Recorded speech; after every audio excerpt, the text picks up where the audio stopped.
अगर आप अपने लव्ड वंस को कुछ हैंडमेड और क्यूट गिफ्ट देना चाहते हो तो DIY बुके आइडिया आपको जरूर पसंद आएगा। तो चलिए शुरू करते हैं। सबसे पहले हम ब्लैक पेपर लेंगे, फिर उनकी नीटली स्ट्रिप्स में कट कर लेना है। फिर इस स्ट्रिप को सीजर से कट कर लेना है थ्रू द एजेस एंड फिर इस स्ट्रिप को रोल कर लेना है कुछ इस तरह।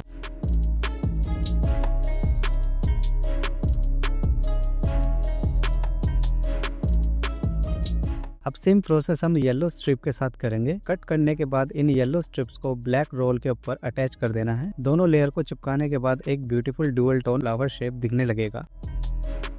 अब सेंटर के पार्ट को थोड़ा ओपन कर लीजिए। पेपर कटिंग को बाहर की तरफ फोल्ड करते हुए कि ये एक रियलिस्टिक फ्लावर शेप ले ले। इस तरह से हमें और फ्लावर्स भी बना लेने हैं।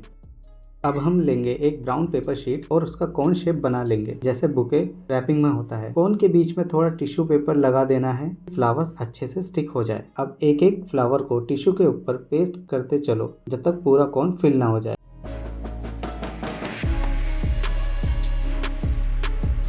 और लास्ट में एक क्यूट सा नोट चिपका दो और बस तैयार है हमारा क्यूट सा हैंडमेड पेपर बुके।